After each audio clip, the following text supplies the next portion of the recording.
I faked my death, then crashed my ex's life insurance claim meeting, shocking her and disrupting her plans. Throwaway account for clear reasons. I will begin this narrative by stating that I do not believe I am a good person, and this is a story that involves some collateral damage. However, it is a tale about one flawed individual seeking retribution against another flawed individual.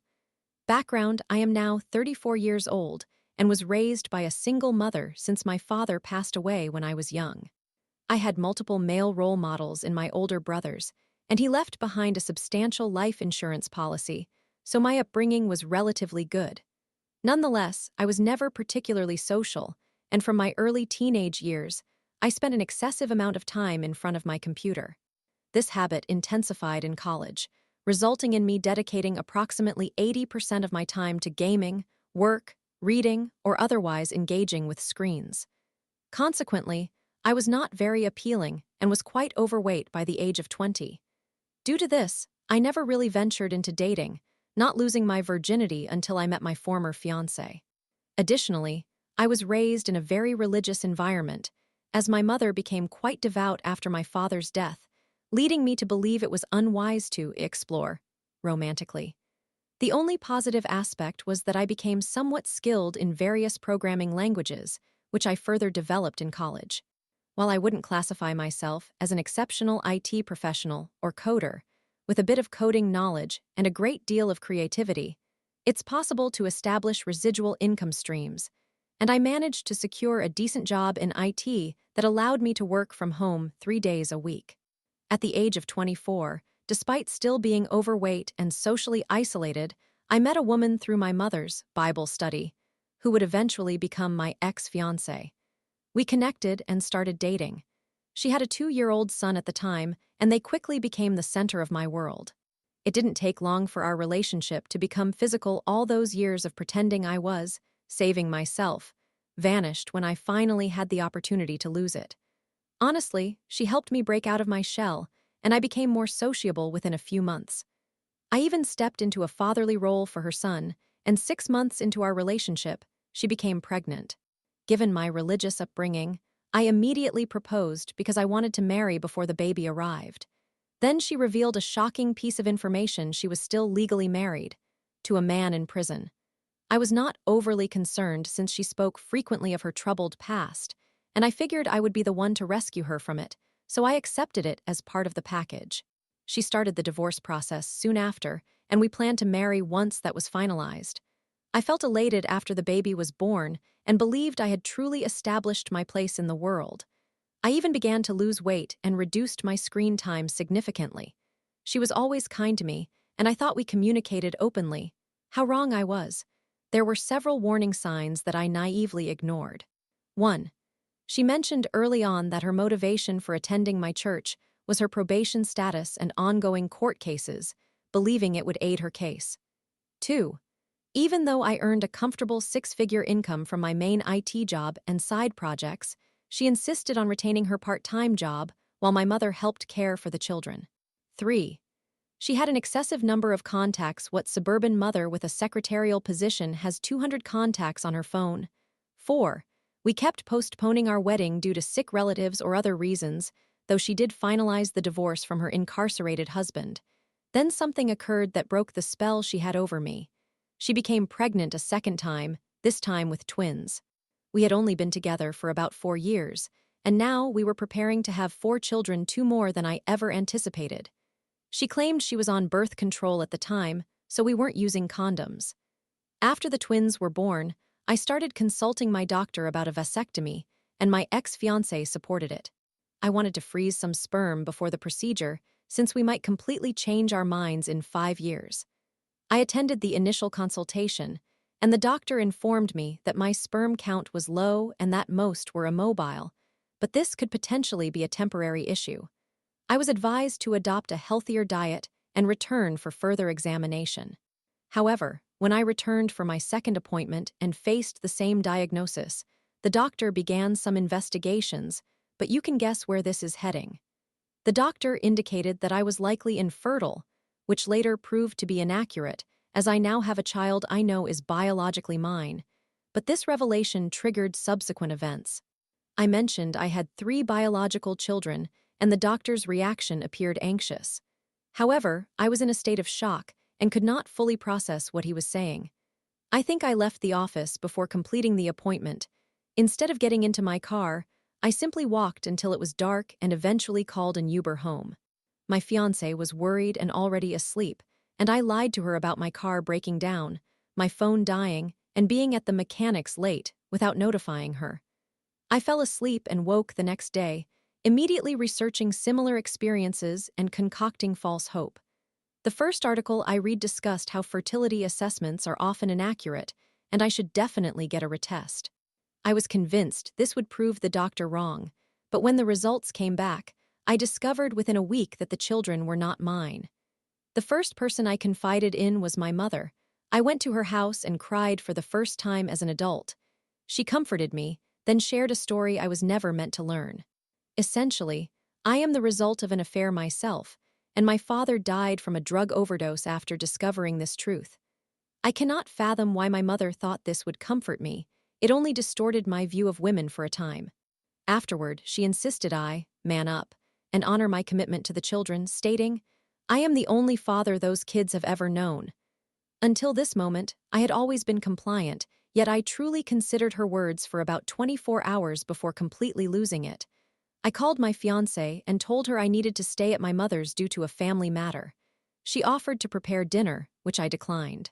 At that point, the twins were around 6 months old, and the boys were 2.5 years and about 5 years old.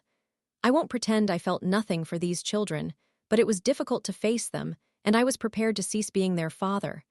I understood this would devastate them and leave lasting effects, but I could not endure hearing them call me Dada, as each instance felt like a stab to my heart. I maintained my composure without revealing anything. My mother remained silent, perhaps assuming I was manning up. I consulted an attorney because I wanted to remove my name from the birth certificates of these children, and thought I could slip out of this situation seamlessly since we were not married. Unfortunately, after reviewing the paperwork and finances, I discovered that since I had entangled our finances and took on a parental role, I would be obligated to at least support the boys. My fiancé would also gain equity in the home and my side businesses. Essentially, the lawyers indicated that I would likely be responsible for about 25% of my income for several years to come. After paying the initial fee, I effectively ghosted my lawyers, as I was unwilling to accept a state-enforced betrayal. The revenge begins here. I devised a plan to vanish and leave them with as little as possible. The first step involved dismantling all my passive income streams and getting myself fired. Getting terminated was simple, albeit slightly cringe-inducing. I engaged in antics similar to those in Office Space, smashed an office printer in the courtyard, and accomplished nothing while working from home, except sending memes to colleagues. I refrained from harming clients, as my boss was a genuine friend, but my coworkers enjoyed watching the spectacle. Following this, I made no attempts to apply for unemployment and began living off our savings. My ex-fiancée allowed me to manage our finances, despite both our names being on everything, so she did not notice our accounts gradually depleting and the financial chaos emerging, as I left her checking account with a few $1,000s while credit card debt soared due to my failure to pay our bills. I spent months contemplating whether to end it all, considering following the path of my would-be father, but ultimately chose not to. I ordered ancestry test kits for the kids in hopes of discovering their true father, as I wanted to distance them from my ex. However, this led to even more perplexing revelations. It turned out that the oldest child was a cousin or half-brother to his siblings, indicating that the brother of the incarcerated man must have fathered her children, and I did not recognize any of the family members from the test who I thought might fit. Thus, that investigative avenue came to a halt. I also attempted to distance myself from my mother, as I became disgusted by what she had inflicted on my father and her newfound alignment with my ex. I devised a plan to escape far away from everything by simply disappearing on a hiking trip. I generated excitement about this trip, claiming I would be in a specific location for a week, alone with my thoughts on the trails. Before my departure, I took the then 6-year-old out for ice cream and cried for the second time in my adult life. The child was understandably disturbed by witnessing his dad cry and attempted to comfort me. I suppose I was weeping over having to leave him and repeatedly apologized, although I think he was primarily confused about the situation. I was more troubled about losing him, as I formed a bond despite knowing he wasn't biologically mine. I departed that afternoon, successfully arriving at the lodge and checking in. I will skip over the subsequent details, as I am unsure of their legality, but fast forward 6 months, and I had assumed a new identity and relocated to a new city, successfully restarting my IT career and gradually working back toward my previous income. I began monitoring my ex on Facebook and other social media platforms. I won't lie, it was somewhat therapeutic.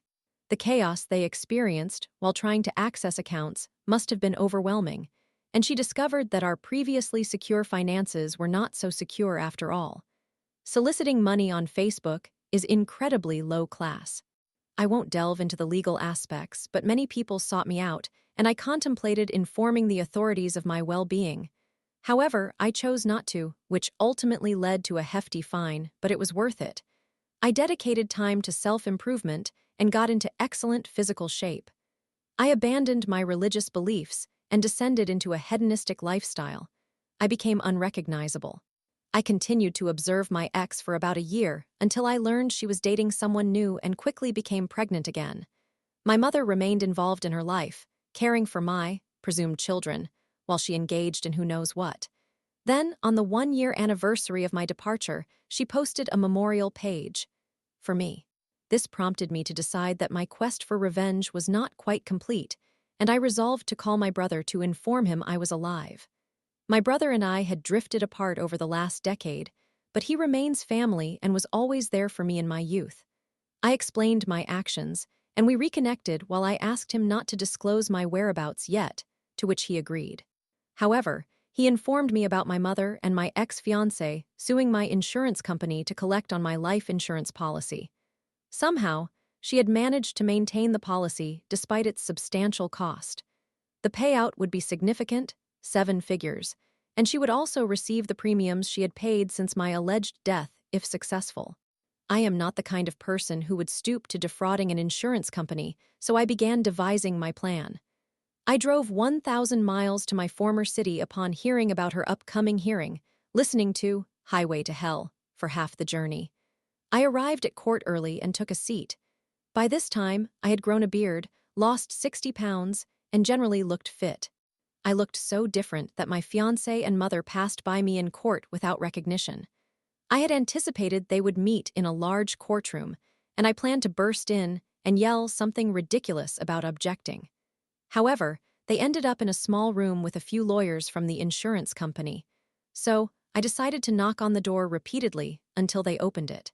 Everyone was confused to see a scraggly, bearded man, and I simply stated, "I believe you are trying to settle the issue of whether I am deceased." My ex-fiancé recognized me almost instantly and gasped. Meanwhile, the lawyers were still bewildered. They exited the room, prompting a whirlwind of chaos, and the bailiffs were summoned. My ex screamed and slapped me, and they had to actually restrain her. This was a major issue for the insurance company, it seemed, and the lead lawyer arrived along with a detective, instigating further complications. Although I started to regret my attendance, I provided my statement without deception, though I was vague regarding my current living situation. I ended up staying in town for nearly a month, leading a crazy existence in a cheap motel. I presented evidence of my ex's infidelity to anyone willing to listen, and I attempted to meet the children. However, the youngest didn't recognize me, and the then 7-year-old told me to forget myself, which I understood. The police were furious and initiated civil action to recover the costs of searching for me. A detective even traveled from another state to question me. Fortunately, I evaded arrest throughout this period, as I didn't want any fingerprints linking me to my new identity. Essentially, I faced a hefty fine, which I promptly paid in cash to the astonishment of the police. As far as I was concerned, I was ready to leave this town behind. My ex served me with multiple civil lawsuits, assisted by my mother, but I had already become a leaf in the wind long before any action could be taken. I returned to my new city and have no plans to return. I stopped surveillance on them a few months after disrupting her insurance plans and moved on with my life. This occurred several years ago, and I am much better off now, but I am feeling exhausted and need some rest. If there is enough interest, I will share what transpired afterward. Update. Hello everyone, I appreciate your interest in my life. I want to provide one update, clarifying where I've been, as many seem curious. I might address a few questions in the comments if any pressing inquiries arise. I will refrain from discussing how to disappear, as we cannot discuss potential crimes in this space, but I recommend researching the case of Jack Barsky, a former KGB spy who entered the U.S. and acquired documentation.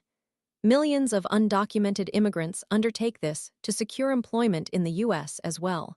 The government simply desires those taxes paid. I am unclear about the details of the insurance investigation and the efforts to locate me, but I never received so much as a phone call from them before our in-person meeting. I no longer harbor any intentions of seeking revenge, as I have come to believe that violent delights lead to violent ends. As far as I'm concerned, my ex-fiancé's life is already challenging enough, and any further actions on my part would merely harm the children. After everything unraveled with my ex, I departed that town, ceased contacting my brother, and even stopped monitoring my ex's situation. Beginning anew without family or friends is lonely and intimidating, yet equally exhilarating and hopeful. So, how did I start afresh in a new city? I had significant cash reserves that allowed me to stay in a motel for several months while sorting my documents and searching for employment. Since I suspected my home computer would be scrutinized after my disappearance, I couldn't plan much in advance. I came to understand that, without a college degree attached to my name, it was challenging to find a job that matched my skill set. Consequently, I opted to establish my own business and posted advertisements for custom dispatch software, video editing, presentations, and similar projects. I only secured a handful of jobs, which fell short of covering my living expenses. After completing several projects for the same company, I befriended a project manager who eventually hired me at a reasonable salary. To this day, my income hovers around 70% of what I was making previously, but I find happiness in my current situation. I spent considerable time connecting with individuals who shared similar experiences online and eventually joined a Men Going Their Own Way (MGTOW) group. In essence, we engaged in extensive discussions about women, and the positive feedback loop cultivated a rather resentful and misogynistic outlook. Things escalated to the point where I created fake accounts to harass women online, an action I now regret. I also ventured onto Tinder, aiming to make up for lost time. Relentlessly flaunting money and lying became my modus operandi, and I cheated on nearly every woman I encountered because I irrationally believed they were doing the same. When caught, I feigned ignorance regarding their anger until they left or attempted forgiveness, only to repeat my actions. I am not proud of that chapter of my life. A couple of years ago, one of the women I was involved with casually became pregnant and excitedly shared the news with me. Immediately, I accused her of infidelity and ejected her from my apartment, leaving her visibly stunned. Remember, I thought I was infertile, so I had mentally dismissed her. I continued to deride her for a while and even informed my MGTOW associates about my actions. I confessed to infidelity and shared evidence. I willingly agreed to a paternity test while she was still pregnant, simply wishing to avoid entanglement with the courts. The results shocked me. I cried and tried to embrace her, but she hurled some papers at me, proclaiming she never wished to see me again. I returned home, elated at the prospect of becoming a father for real this time, while simultaneously mourning the person I had become. As I mentioned earlier, I do not seek your adoration, as I am not a good person. Throughout her pregnancy, she refused to communicate with me long enough for me to explain my behavior, and I completely comprehended her perspective. Once the baby was born, a girl, I went to the hospital to sign the birth certificate, simultaneously meeting with her lawyer, who turned out to be her sister, to discuss child support arrangements that we had previously discussed. I chose to make one last attempt and offered to sign any necessary documents if she granted me 30 minutes for coffee. She sought full custody and generous support payments. I opted against hiring a lawyer, believing it would complicate matters. To my surprise, during our coffee meeting, she allowed me to speak uninterrupted for nearly 20 minutes. I didn't disclose my complete history, but she understood my request for a paternity test, though she did not excuse my prior actions of mocking her, tossing her out, and being unfaithful. I signed the necessary documentation, but pleaded with her to permit me to be part of my daughter's life. She deemed me unstable and insisted I undergo intensive therapy before this could occur. Naturally, I complied with the therapy requirements. I learned a great deal during therapy and researched the repercussions of infidelity and related issues. It became clear that many women had suffered due to the actions of unfaithful partners and homewreckers, which helped me realize how toxic my perceptions of women had become. I distanced myself from my MGTOW acquaintances, understanding that such an environment would hinder my growth. I do not wish to disparage that group, as I believe there are individuals seeking answers amidst their brokenness. Having a daughter served as a substantial wake-up call, prompting me to alter my approach towards women. I finally had the opportunity to see my daughter when she was 7 months old, starting supervised visits every other weekend. I consistently paid child support and made every effort to communicate with her mother in my attempts to mend things. One evening after we had our daughter, we both indulged in alcohol and ended up kissing, which led to sex. Upon waking the next morning, she appeared embarrassed and asked me to leave, yet implied she might want to reconcile. It took considerable time, but we eventually moved in together after she lost her job due to the pandemic. Her family dislikes me, which has impeded any discussions about marriage or future plans. I even missed our daughter's second birthday celebration because her lawyer sister refused to have me present. I remain hopeful for a positive outcome, recognizing that I already possess more than I deserve. Currently, the pandemic allows me to work remotely while my partner cares for our daughter and prepares meals. She remains cautious, frequently checking on my activities within my office, but I don't mind. For now, I aim to be present for my daughter and strive to make amends with her mother. I am still engaged in therapy and doing my best. I doubt I can ever share my entire history with anyone, which is why I chose to provide this account to strangers on Reddit. I apologize to those who may have viewed me as a hero in my initial post. Please don't allow your resentment to fester, friends. I almost missed out on something wonderful, and I might still lose it if I'm not careful. This will be my only update unless I return years from now to provide further insight into what transpired. Best wishes to everyone. Small edit: I was corrected regarding the spy I mentioned. It was Jack Barsky, not Yuri Bismenov. Story 2. I confronted my boyfriend via text about his drug use and suddenly wanted to break up. He apologized for being distant but needed space. I understand that we are young to be addressing this situation, but I am looking for guidance on my relationship, not comments about my age. Any remarks about how I am too young or similar will be disregarded. I sincerely need help and an answer to this question. Before diving into the specifics, let me provide a bit of background. I am 16, and I was raised in a typical unstable household. My mother suffers from severe bipolar disorder and is still involved with drugs. She also abused me throughout my childhood. She was a prominent drug user and continues to be to this day. While I lived with her, my parents are divorced, I was also exposed to drugs because I was too young to comprehend what they were. Unknowingly, I became addicted to substances like crack, meth, and others I'd rather not mention.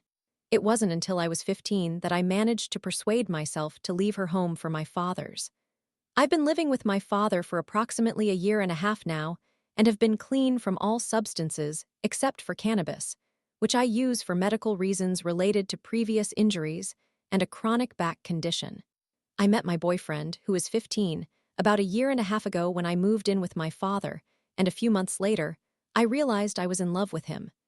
We officially started dating 6 months ago, and due to my past trauma with my mother, I established a firm boundary regarding drug use. When I refer to drugs, I mean illegal substances such as crack and meth, not substances like cannabis or mushrooms that are utilized for medicinal purposes in my culture. Now, let me explain the core of the issue. My initial worries about my boyfriend's possible substance use arose about 3 weeks ago when he mentioned he had tried Adderall. I felt confused, upset, and concerned, but eventually decided to let it go because I trust him. We went about 2 weeks without communicating or seeing one another due to a holiday and the fact that his phone was non-functional at the time. When we saw each other again on Monday for the first time in 2 weeks, I felt quite awkward, which is typical for me, although he seemed slightly distant.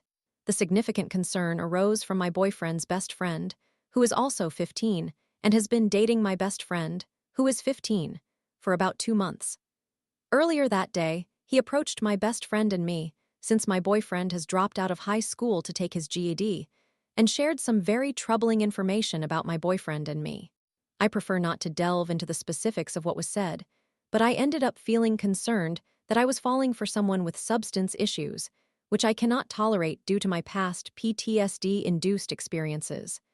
This is not a valid excuse on my part, but I struggle with confrontation because of my trauma with my mother. Instead of speaking to my boyfriend directly, I confided in my 2 best friends. We devised a plan for me to talk with him after school on Wednesday, as we had arranged to spend the afternoon together. However, on Tuesday, my boyfriend seemed very distant toward me, and my best friend's boyfriend was doing the same with her.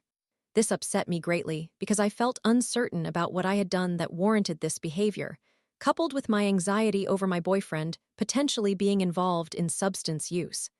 That day, I went home feeling utterly despondent. On Wednesday, when my boyfriend and I were set to spend the afternoon together, I started by meeting up with my best friend and her boyfriend.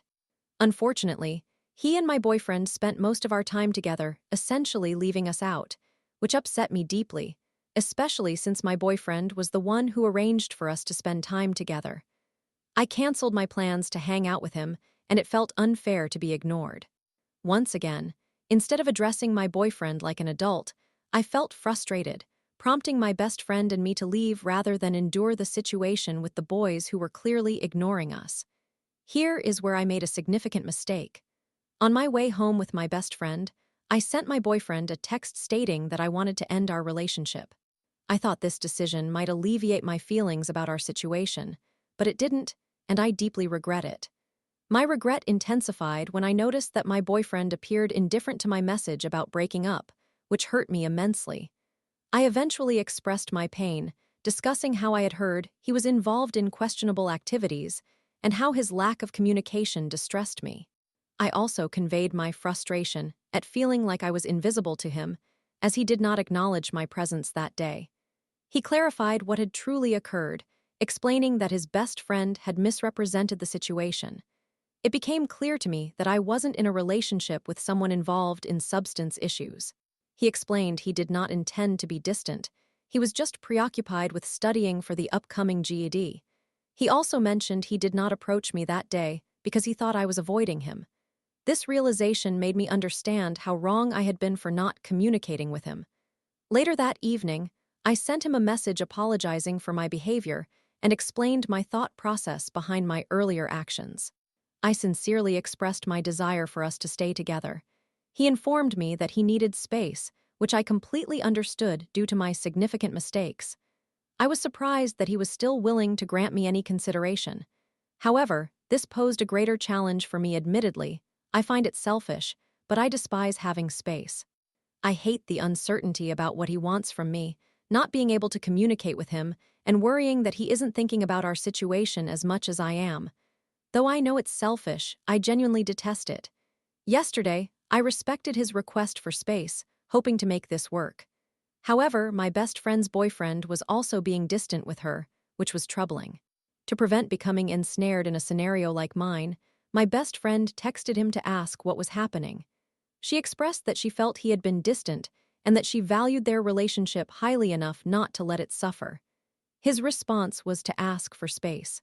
I cannot shake the feeling that this situation is my fault, as I instigated the issue, and because he is my boyfriend's best friend, I perceive him as avoiding direct conversation with my best friend because he's scared, though I do not know for certain. I just know he's being cowardly given my best friend's significant investment in this relationship. Consequently, the last 2 days have ranked among the most miserable experiences of my life. My best friend has been unhappy due to her boyfriend's negativity, while I have been distressed over the turmoil I caused in my relationship. Today, my best friend and I sat in our usual spot, since we agreed not to isolate ourselves simply because our relationships are strained.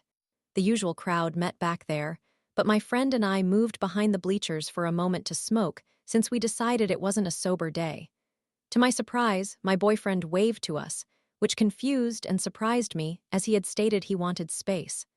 Once we finished, we returned to our friends, only to witness our boyfriends exiting the bleachers and walking away. This may seem like a trivial act, but it hurt deeply, especially for my best friend, who hasn't done anything wrong, and for me, as I know I have. During lunch, we sat in misery, and as the bell rang, we prepared to head to class together. As we walked, I checked my phone and noticed a text from my boyfriend. This surprised me because he requested space, so I hadn't communicated with him at all. He apologized for being distant and explained that his best friend had been dragging him around, expressing regret over the situation. He also mentioned that his best friend was afraid to approach my best friend. I felt disheartened because he discussed his friend's relationship while hesitating to address our own. However, I pushed through and later texted him, interpreting his earlier message as an apology for his best friend's behavior toward my best friend. I told him he shouldn't apologize since he wasn't the reason my best friend was upset. Even if he were, it would be more appropriate for him to apologize to her directly. He later clarified that he meant to apologize for not being present in my life, which only added to my confusion. I expressed my perplexity over his apology for needing space and told him it confused me even more. He simply reiterated his apology regarding it. Now, I feel utterly lost. Deep down, I still hope I can mend things with him, but I am unsure how. I also feel dreadful about possibly disrupting my best friend's relationship. In summary, the central issue is my uncertainty about how to repair my relationship with my boyfriend, who has asked for space, while simultaneously feeling that I have jeopardized my best friend's relationship. How do I resolve this?